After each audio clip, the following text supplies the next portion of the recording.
Hey guys, so this video is for those of you who are still running iOS 16 or an earlier version of iOS 17 and we're thinking about updating to iOS 17.1. Now, to say that iOS 17 and the iPhone 15 had a rocky beginning is an understatement. Of course, we had some overheating issues, we had concerns with battery, we had many bugs, but iOS 17.1, the next major update coming to iOS 17, should be available in the next 24 to 48 hours. And in this video, I wanted to share with you guys some important details for those of you who are still waiting to update, as into why I believe this is the update that you're going to want to install. Remember, Apple releasing 17.0.1, 17.0.2, and 17.0.3 back to back, basically, to address many concerns, have all culminated into one major update that I think fixes so many issues and bugs, especially with iPhone 15 models. So let's go ahead and dive right into this video. Now, as I mentioned, iOS 17.1 will be available here on October 23rd or 24th. So Monday or Tuesday,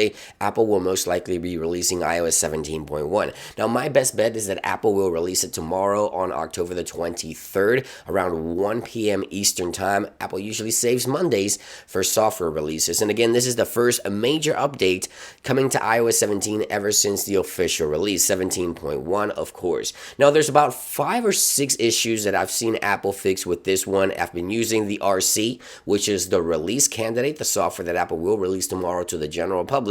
I've been using it for a couple of days, so I have some great feedback to share with you guys. Apple has addressed keyboard lag issues, finally completely gone on iOS 17. Apple has also fixed an issue that would cause a persistent image to linger on the screen. So if you were using, let's say, GPS for more than an hour, and then you switch to Safari, you may see a shadow of the GPS app lingering on your screen. A lot of users thought they was screen burning, but no, this was image persistence. Apple has fixed the issue with 17.1. Now, there's also some improvements here to screen time. So in screen time, if you would set screen time on one device, it wouldn't set on all your other devices if you had it to sync with all your Apple devices. That's also an issue being addressed here, something that I was having issues with as well.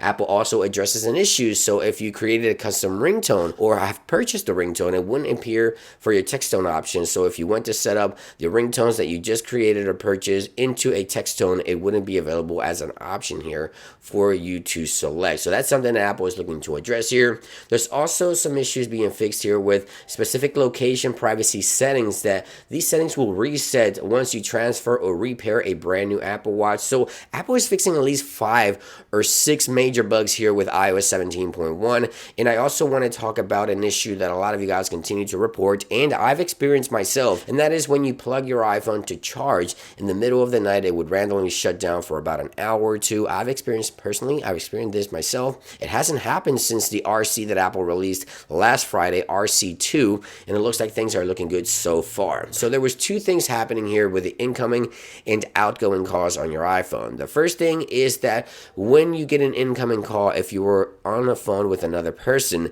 the incoming caller's name will not be displayed. Now Apple has fixed that issue for many of you guys reporting that. The second issue that I see Apple has fixed here is when you call someone, you can hear when the phone is ringing on the other end. Well, with iOS 17, you couldn't hear. The person would just pick up and it would be just weird. Now it looks like Apple has addressed that issue, so you can actually hear when the phone is ringing to the other person on the other end on an outgoing call. That's also something that Apple seems to be addressing with 17.1.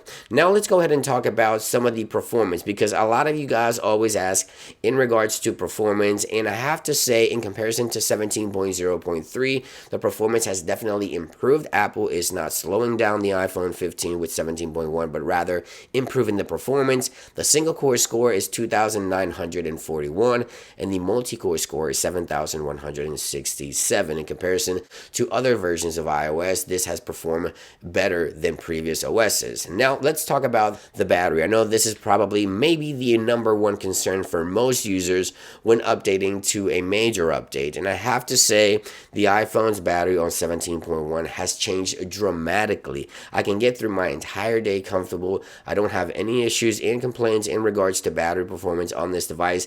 Everything is looking good. I'm getting plenty of battery life on iOS 17.1, and things are looking pretty good. So as you can see there, 8 hours of on-screen time, 10 hours of on-screen time. Things are looking good so far. There's been days where things have dropped a little. It depends on how I use my iPhone, but all in all, if your concern is battery life, 17.1 definitely delivers better battery life than any other version of iOS 17. 17 by far, and it is soon to be released here to the general public. I can't wait for you guys to actually get your hands on the new update. Again, the new update will be made available most likely on Monday, October the 23rd, or at the latest, October the 24th, to address over 5 or 6 complaints. Of course, there's great new features coming to iOS 17.1 as well, which I'll be covering in a follow-up final review video here coming up in the next 24 to 48 hours as well. So make sure to subscribe and stay tuned. Thank you for watching this quick update, guys, and I'll see you guys on the next one.